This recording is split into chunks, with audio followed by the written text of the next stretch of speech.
مولایا صلی وسلم دائما ابدا۔ اللہ فرمایا آسمان سے زمین کی طرف اللہ کی لٹکتی ہوئی رسی ہے۔ جب یہ تصور ہو کہ یہ وہ لٹکتی ہوئی رسی ہے جس کا دوسرا سرا میرے رب کے دستے قدرت میں ہے، تو پھر کیا نور اترتا ہے، وہ کیفیت انسان کے اوپر جو طاری ہو جاتی ہے، تو پھر تیقن کی بجلیاں برستی ہیں، اتنا اجالا ہوتا ہے کہ اندھیرے کا تصور بھی محال ہو جاتا ہے۔ پھر قرآن کے حرفوں سے، لفظوں سے، نقطوں سے اور آراب سے نور پھوٹتا ہے، اور قرآن بس کھول کے بیٹھ جائیں تو من میں اجالے ہونا شروع ہو جاتے۔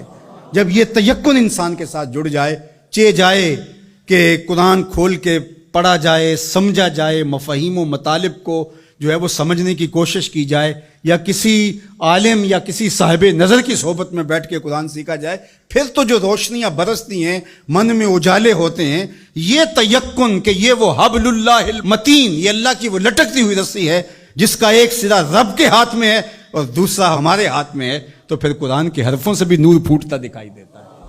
کیا روشنیاں من میں اترتی اور کیا اجالے من میں پھوٹتے ہیں۔ تو فرمایا وَمَنِ ابْتَغَى الْهُدَى فِي غَيْرِهِ أَضَلَّهُ اللَّهُ وَهُوَ حَبْلُ اللَّهِ الْمَتِينُ، وہ اللہ کی لٹکتی ہوئی رسی ہے۔ وَهُوَ الذِّكْرُ الْحَكِيمُ، اللہ اکبر، یہ حکمت والا ذکر ہے۔ اس سے ضیائیں بھی پھوٹتی ہیں، روشنیاں بھی پھوٹتی ہیں، اور حکمت کے اجالے بھی نکلتے ہیں اس کتاب کے۔ حرف حرف نور بانٹتا ہے، لفظ لفظ اجالے بانٹتا ہے۔ قرآن کے لفظ نہیں ہے بلکہ کتاروں کے اندر چراغ رکھے ہوئے ہیں۔ اللہ اکبر، اس کی روشنی کے اندر زندگی کی راہیں اجالی جاتی ہیں، اور پھر زندگی کا اسلوب نصیب ہوتا ہے۔ وَهُوَ الصِّرَاطُ الْمُسْتَقِيمُ، اور یہ بالکل سیدھی راہ ہے۔ سیدھی راہ قرآن بتاتا ہے۔ قرآن کی رہنمائی حاصل کرنے والے کبھی بھی گمراہ نہیں ہوتے، ان کی راہیں کبھی گم نہیں ہوا کرتی۔ پھر ارشاد فرمایا هُوَ الَّذِي لَا تَزِيغُ بِهِ الْأَهْوَاءُ، اللہ اکبر، یہ ایسی کتاب ہے جو خواہشات کو بے قابو نہیں ہونے دیتی۔ یہ کتنی بڑی بات میرے حضور نے فرمائی۔ انسان اپنی خواہشات کے پیچھے ہی لگ کر کے گمراہ ہوتا ہے۔ بلکہ میں آپ کو ایک اور بات بتاؤں، اور وہ یہ کہ ہر دور کے اسلوب بدلتے ہیں۔ اب خط تو نہیں آتا، اب میسج آتا ہے، دور بدل گیا ہے نا۔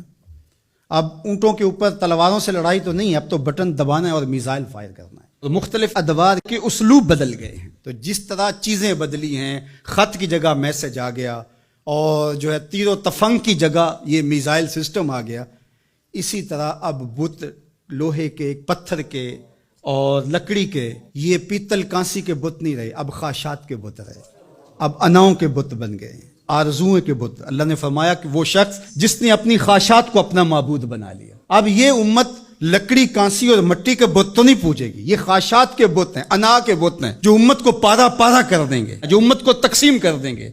میں بڑا ہوں، ہم چما دیگرے نیست، یہ بت ہیں، یہ پرستش ہے۔ لیکن اگر قرآن سے جڑے رہو گے تو تمہارا رب قرآن کی برکت سے تمہیں اس بت کے آگے بھی نہیں جھکنے دے گا۔ قرآن سب سے بہتر تزکیے کا اسلوب اور انداز ہے۔ اللہ اکبر، اس لیے فرمایا کہ جب تزکیہ ہوتا رہے گا تو پھر نفس میں آوارگی نہیں آئے گی۔ اس لیے قرآن کی روزانہ کی بنیاد پہ جو تلاوت ہے وہ انسان کی زندگی کے اندر نظم پیدا کرتی ہے۔ اللہ نے چاہا تو آئندہ کچھ برس کے اندر جمعۃ المبارک کے خطبے کے دوران ہی انشاءاللہ قرآن مجید ترتیب سے ہم شروع کر کے کوشش کریں گے کہ جو ہے وہ والناس تک اس کی ضروری توضیحات اور تفسیرات جو ہے وہ آپ کے سامنے رکھی جائیں، اور یہ قرآن مجید کی کلاس کی شکل اجتماع جمعہ اختیار کر گیا ہے۔